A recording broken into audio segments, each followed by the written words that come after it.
Morjesta, hyvä katselija.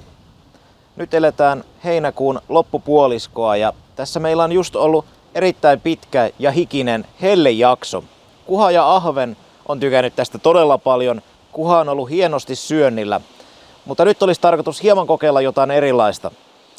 Hauen uistelu tarjoaa todella hyvin virkistelyä tällä tavalla myös jopa melkeinpä keskikesällä siihen kuhan ja ahvenen kalastukseen.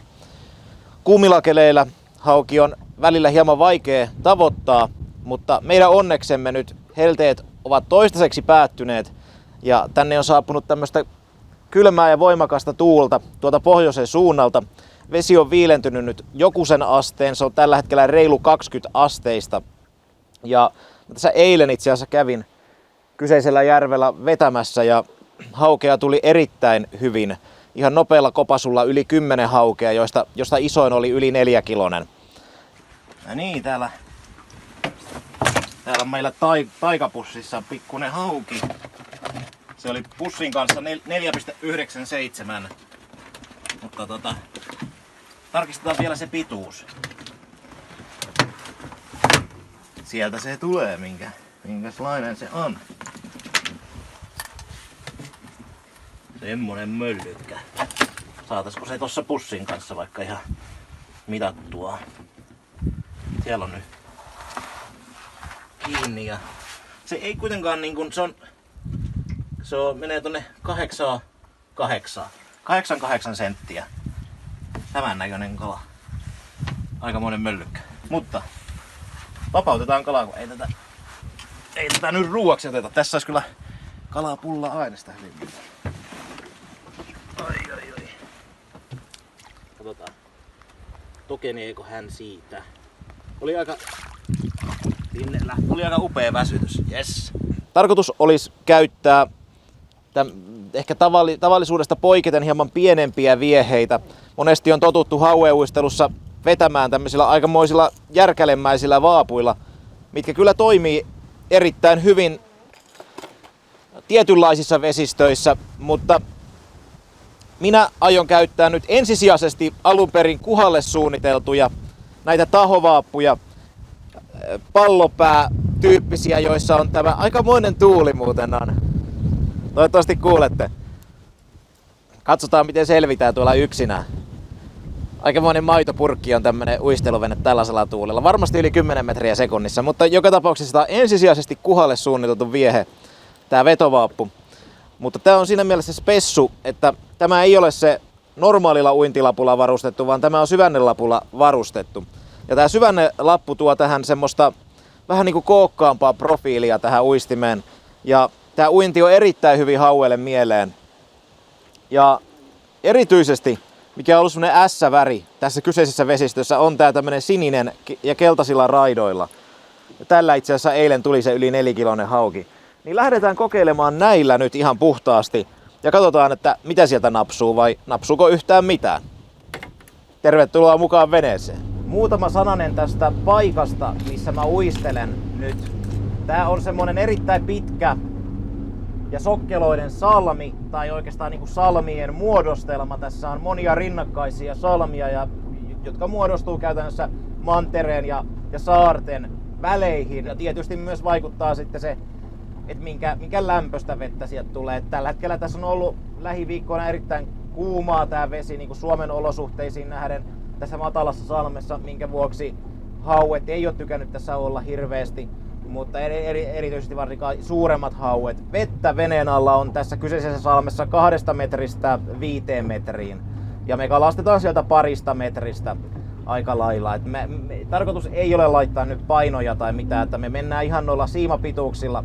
Ja kun syvännevaaput on kyseessä, niin me ei tarvi hirveästi edes laskea sitä siimaa tuohon veneen perälle, että ne tulee kyllä näppärästi hyvinkin niin kuin lyhyillä siimoilla. Meillä oli ensimmäinen kala, joka pääsi näköjään irti. Ei se auta muuta kuin jatkaa kalastusta. Se on aina tämä, kun rupeaa filmiä kuvaamaan, niin huomio herpaantuu ja siimat löystyy. Ja ei, jukolauta, siellähän on. Onko meillä siellä Oliko se väärä vapaa? Onko se täällä?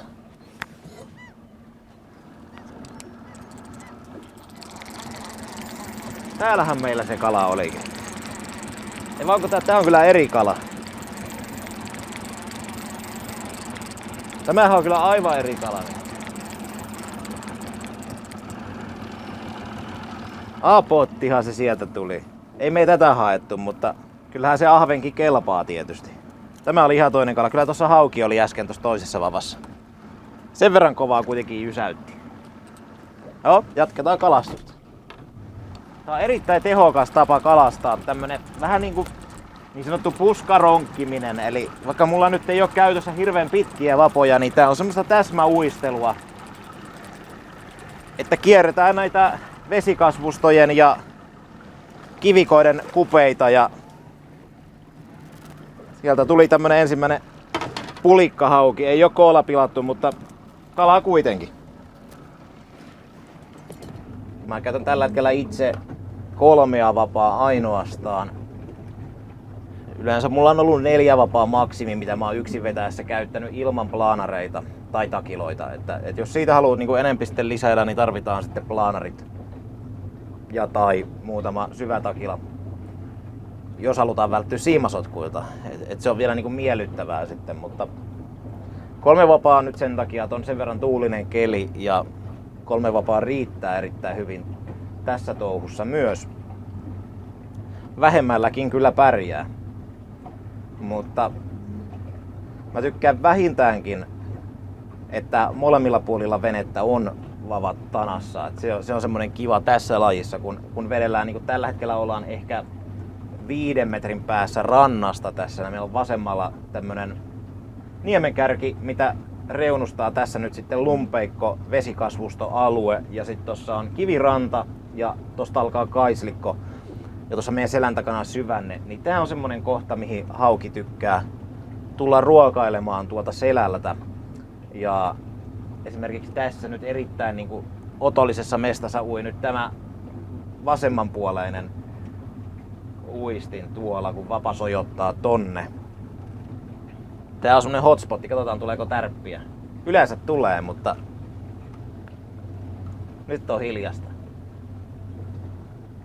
Rumpujen pärinää. Nappaako. Mutta joo, tää on erittäin hauskaa, tehokasta täsmäpyytämistä. Ja tietysti tarvii tuntea vedet aika hyvin, jos lähdetään moottorilla tällä tavalla huristelee, että ei ajeta sinne kiviin. Saatiin vetää yllättävän pitkään tuossa tyhjää. Ja onko tää todellista? Me saatiin haukipaikka. Kattokaas mikä täältä tuli.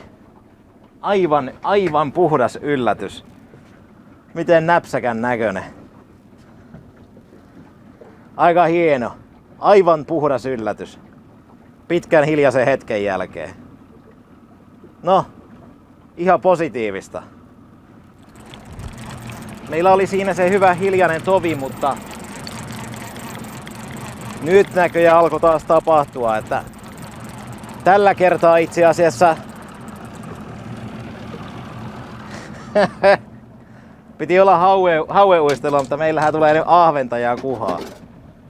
Se on hyvä, mä tykkään itse tosi paljon tästä syvännevaapun koosta, just tästä 90, koska parhaimmillaan sillä voi tulla myöskin ihan nätin kokoisia ahvenia. Että on aika niinku sillai rapeahko. Ei oo jättiläinen, mutta ihan pannukarkeen hyvä. Nätti ahven. Ai, kyllä kelpaa. Jälleen kerran nousi pikkunen pulikkahauki. No vene pyörii kuin väkkärä. No niin, että semmonen saalis tällä kertaa. Aina ei voi tulla isoa, mutta sentään saatiin jotain syötävää. Sitten ei muuta kuin kalan perkuu hommiin. Nähdään taas ensi kerralla. Moro!